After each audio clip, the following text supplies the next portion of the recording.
बिस्मिल्लाहिर्रहमानिर्रहीम अस्सलाम वालेकुम। मैं शकील मलिक आपकी खिदमत में हाज़िर हूँ।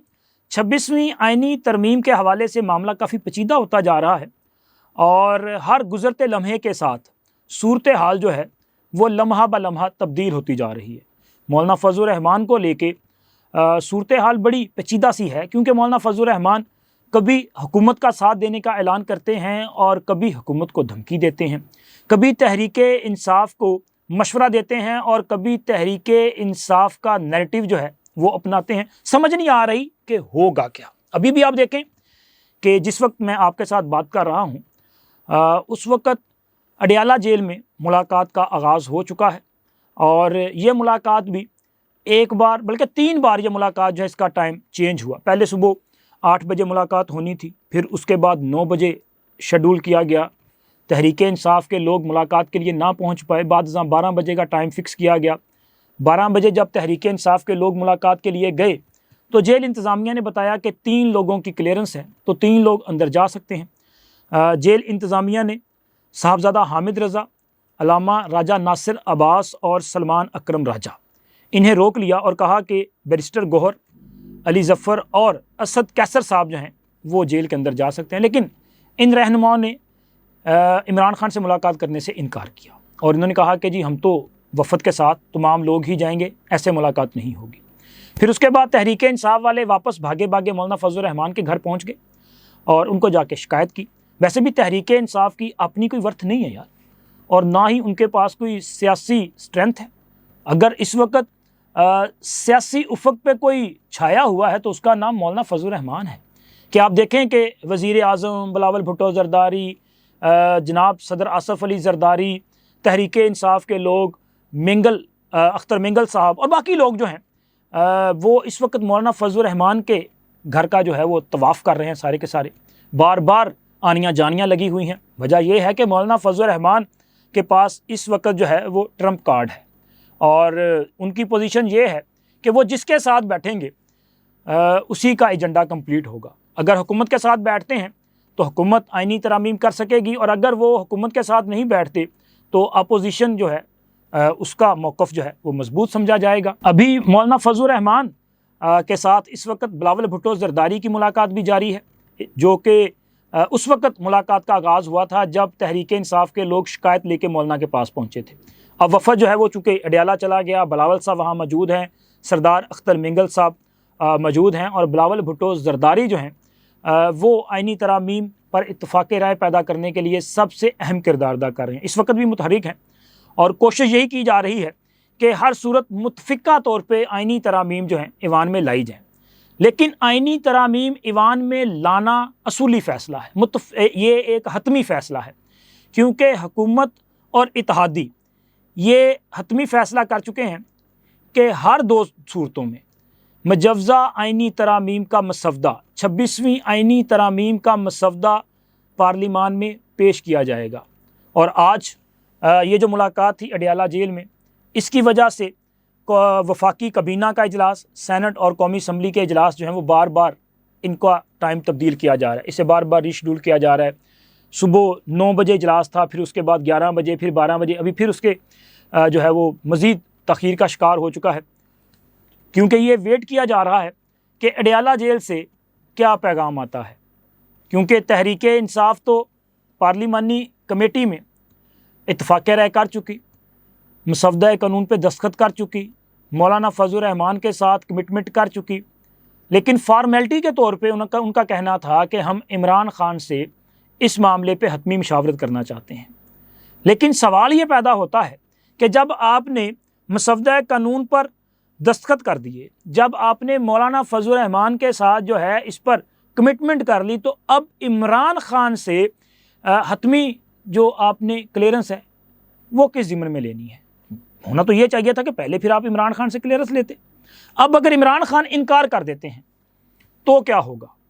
क्या 26वीं आइनी तरमीम जो है वो ईवान में पेश नहीं की जाएगी? क्या मौलाना फजलुर रहमान जो है वो इमरान खान के कहने पे अपनी जो कमिटमेंट है उसको तोड़ेंगे? क्या मौलाना फजलुर रहमान जो है वो ये एक तरह से ख़ुद पर ब्लेम जो है वो एक्सेप्ट करेंगे कि ये वादा खिलाफ़ी करते हैं, क्योंकि हुकूमत ने अपना वादा निभाया है। हुकूमत ने मौलाना फजलुर रहमान जो कि उनके दरीना इत्तेहादी थे, गुज़िश्ता दौर में PDM की जब हुकूमत थी, मौलाना फजलुर रहमान PDM के सरबराह थे। फिर अभी 8 फरवरी 2024 के इंतखाबात के बाद मौलाना फजलुर रहमान के साथ मुस्लिम लीग नून और पीपल्स पार्टी की क़यादत की तरफ से रब्ता भी किया गया, उन्हें हुकूमत साजी में शामिल होने की दावत दी गई। लेकिन मौलाना फजलुर रहमान जो हैं वो बरहम थे और उनका ये मौक़िफ़ था कि हालिया इंतखाबात में धांधली की गई है।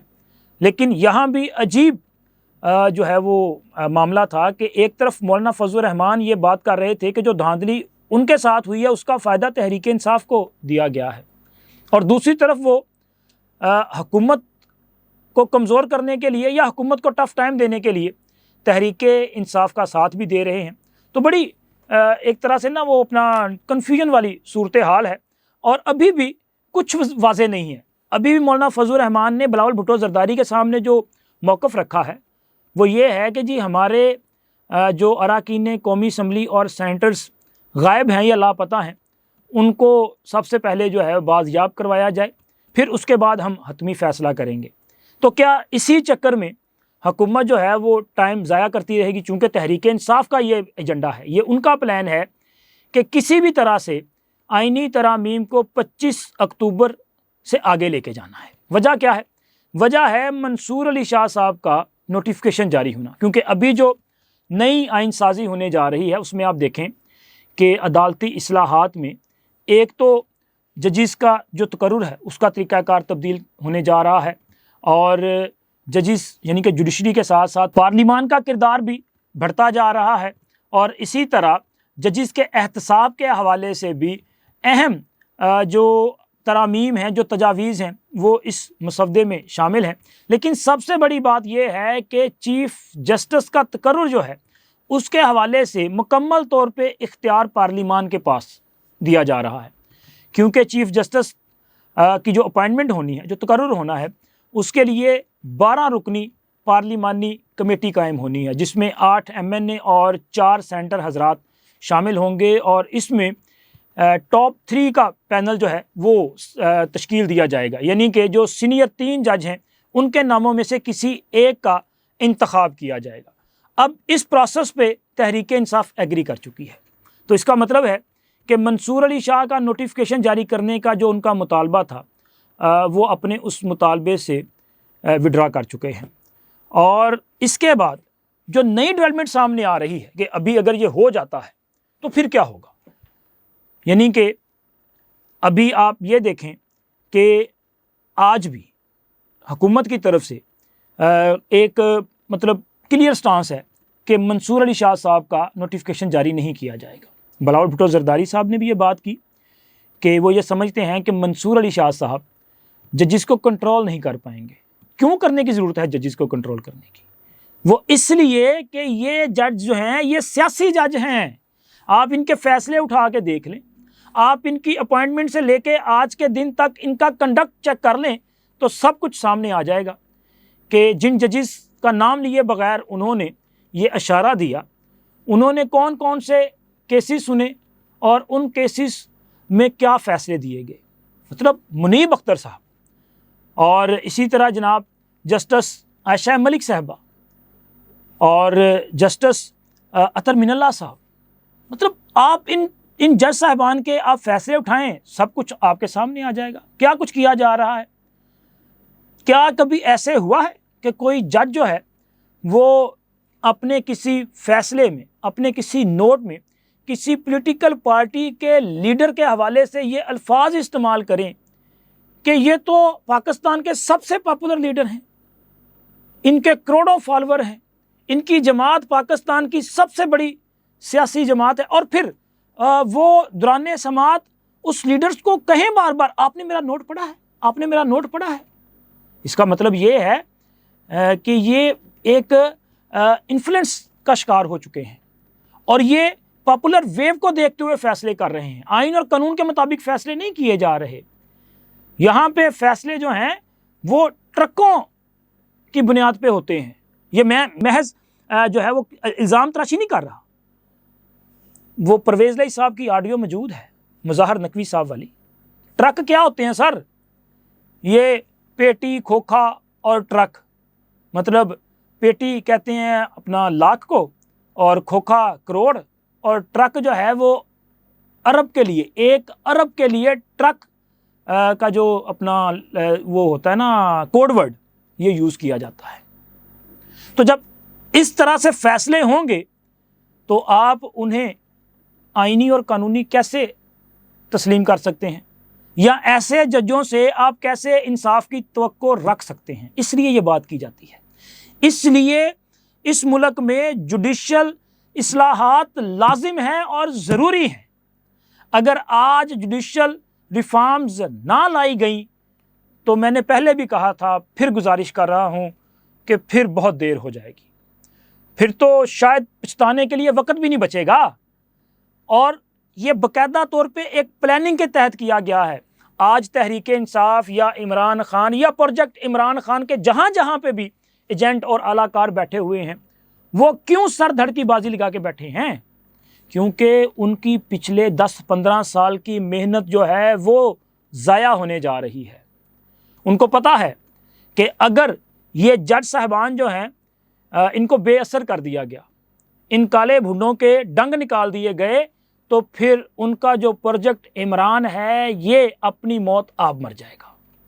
इसलिए वो हर सूरत लड़ने मरने के लिए तैयार हैं। अभी भी आप देखें ना कि वजाहती नोट कब जारी होता है?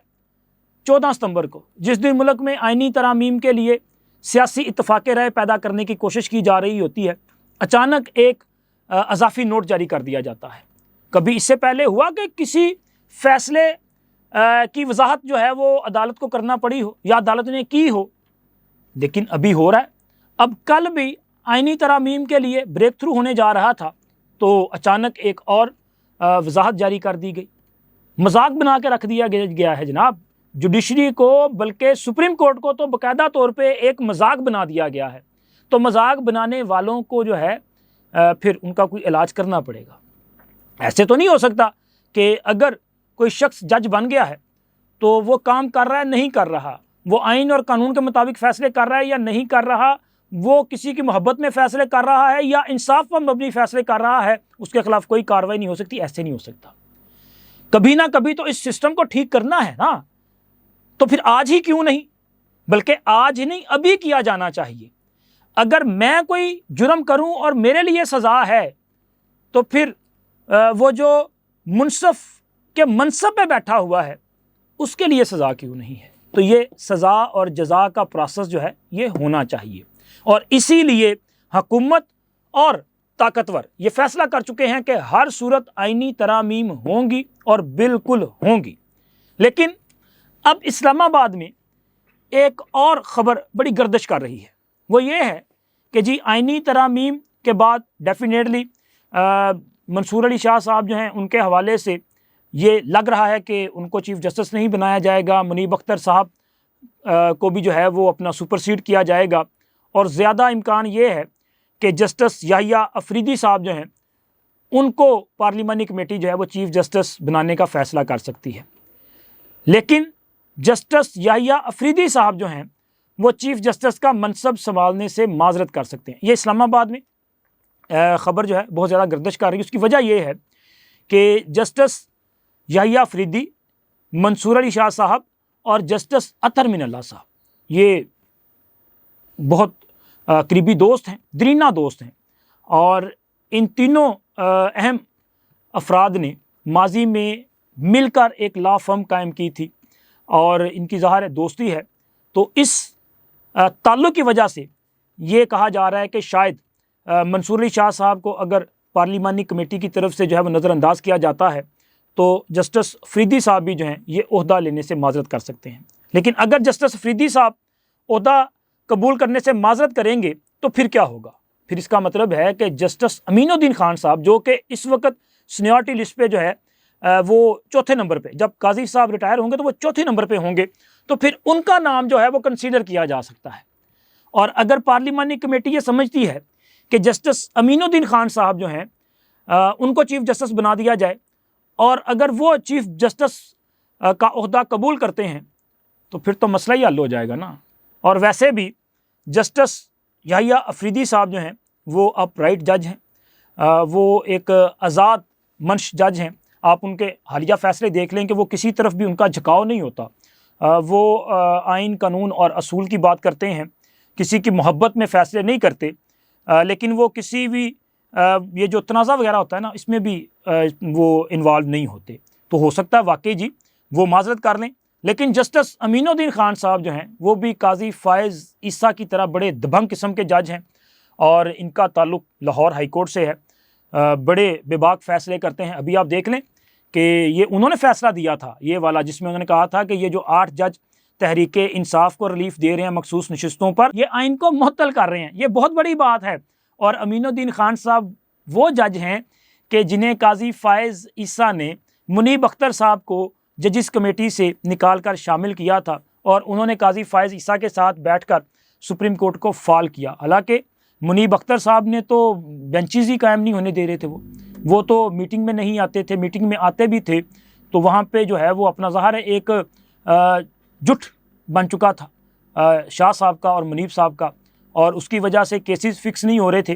तो अमीनुद्दीन खान साहब जो हैं वो हो सकता है कि अगले चीफ जस्टिस बन जाए। बाकी तो ये तमाम सूरत हाल जो है वो अगले 5-7 दिन में बिल्कुल क्लियर हो जाएगी, चूँकि आई थिंक के 21 तारीख तक आइनी तरामीम का पूरा प्रोसेस कंप्लीट होना है, फिर उसके बाद 3 दिन में अगले चीफ जस्टिस का फ़ैसला होना है।